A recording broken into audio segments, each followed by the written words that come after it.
This is the only power that women are most afraid of losing. It is not simply a casual skill or a fleeting advantage. It is the result of years, often decades, of conscious and unconscious work. They spend an enormous amount of time, in one way or another, enhancing this superpower, refining their physical appearance to meet the highest possible standards, increasing their social significance and desirability, expanding their intellectual capabilities to remain interesting and relevant, acquiring esoteric knowledge to add an aura of mystery, and developing deep empathy to achieve a finely tuned ability to read, predict, and adjust to the moods, behaviors, and unspoken needs of men. The primary, unwavering goal is always the same: to maintain a position of superiority, to craft and strengthen levers for controlling a man's actions and decisions, and to secure the ultimate prize: influence and authority over him. It is only this power, the ability to hold sway over a man, that women fear losing the most, because to them it is directly tied to security, stability, and even identity. This superpower is like a joystick in a woman's hands, a personal control device. For some, it is simple and primitive, with only a few basic functions. For others, it is the latest, most sophisticated model, equipped with countless features, switches, and sensitivity adjustments. They can carefully regulate the volume and intensity of any given button press.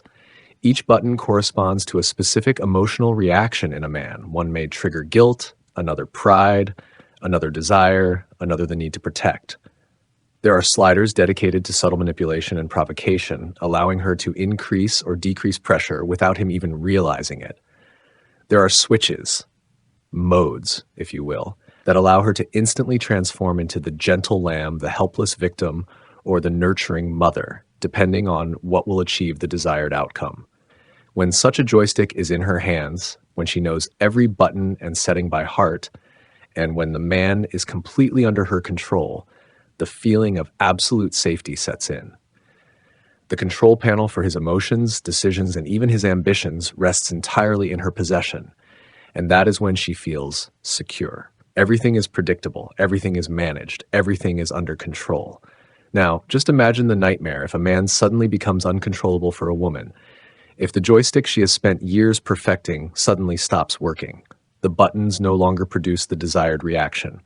The sliders have no effect. The switches fail. The joystick is broken. What will these poor women have to do then? How will they adapt?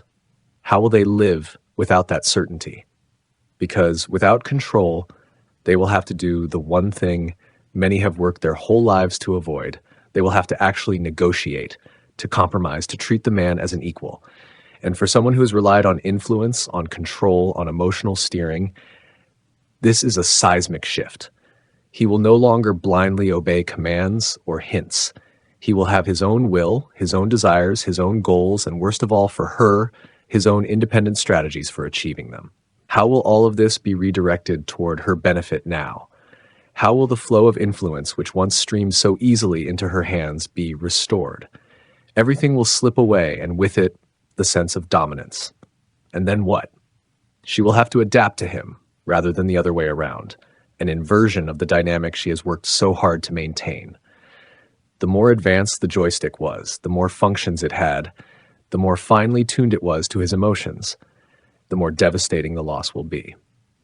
Because a parasite cannot exist without a host, and in this analogy, the most advanced joysticks are held by the most skilled parasites. The more parasitic the woman is in nature, the more perfect, more intricate, and more effective her joystick has become over time.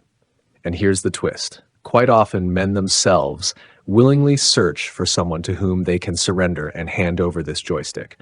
They may do it for comfort, for love, for a sense of peace, or simply to avoid the responsibility of steering their own lives. Thank you to everyone who liked and subscribed to the channel. What do you think about this? Write in the comments, and see you in the next video.